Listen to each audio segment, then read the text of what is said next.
Tudo me é lícito, mas nem tudo me convém. Isto é, eu posso fazer qualquer coisa, porque eu sou livre, mas eu não devo fazer qualquer coisa. Não há escolha sem perda.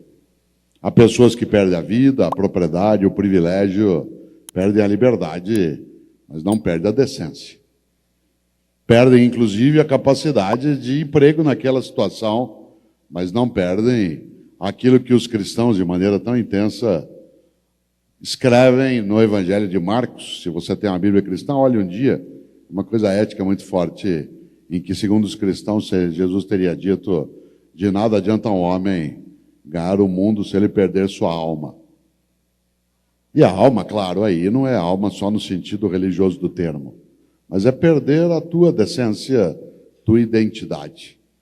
E por isso, uma das coisas, Afonso, que a gente entende como corretas é fazer boas escolhas. E para fazê-las, claro, uma das coisas que auxilia é refletir sobre as escolhas que fazemos. Nesta hora, a literatura nos ajuda bastante.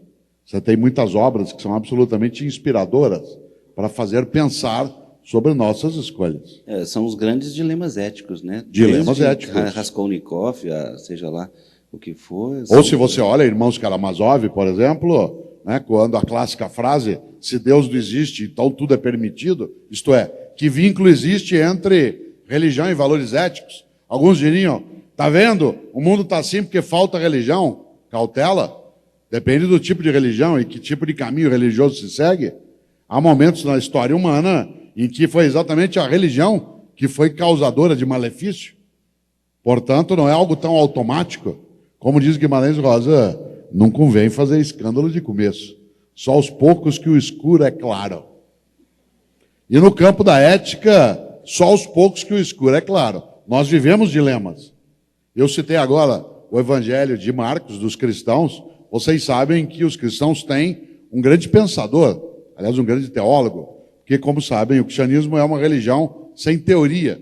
Ele nasce sem teologia. O cristianismo é uma religião de prática que nasce sem teologia, isto é, sem um corpo teórico. O primeiro a construir um corpo teórico entre os cristãos será Paulo, um judeu chamado Saul, que depois vai ser chamado de Paulo. Paulo, sim, um homem que tem formação letrada, vai construir uma teologia para aquela prática de Jesus e seus seguidores. E ele a faz, essa teologia, por intermédio de cartas éticas. Cartas, epístolas. Se você já leu alguma vez uma delas, cada uma é uma carta sobre ética a determinada comunidade. Aos cristãos da comunidade de Corinto, ou de Roma, ou de Tessalônia, ou de Éfeso, todas têm conteúdo ético. Todas, sem exceção. Aquela que eu mais gosto, Paulo escreveu 2 cartas ao povo de Corinto, e a que eu mais gosto, com o perdão da palavra, a primeira carta aos Coríntios.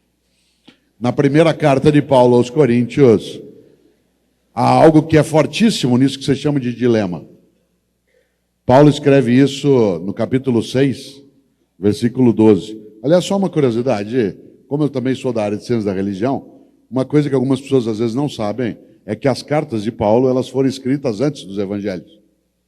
Embora na distribuição do texto, no livro, as cartas venham depois dos evangelhos, historicamente elas são anteriores aos evangelhos. Alguns dos evangelhos foram escritos 50, 60 anos depois das cartas de Paulo. Isso significa que são as cartas que influenciam parte do conteúdo. Já tinham sido lidos, né? Sim, eles influenciam parte do conteúdo dos evangelhos, inclusive na construção do evangelho de João, naquilo que traz um pouco mais de filosofia, para usar um termo mais comum. Pois bem, no capítulo 6, versículo 12, da primeira carta de Paulo aos Coríntios, há uma frase que tem a ver com um dilema, em que Paulo diz: tudo me é lícito, mas nem tudo me convém. Tudo me é lícito, mas nem tudo me convém. Isto é, eu posso fazer qualquer coisa, porque eu sou livre, mas eu não devo fazer qualquer coisa. E o que é que eu não devo fazer? O que torna imunda a minha vida, o que mancha a minha trajetória, o que desonra a minha família, o que agride a minha comunidade.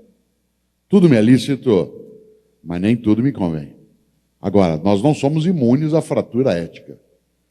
Um outro animal até teria essa possibilidade. Nós, humanos, não. Nós somos livres. Aliás, para fazer o benefício e o malefício. E eu diria algo que eu acho que vale para nós. Pena de quem não tem dilemas. Porque talvez é porque não reflita.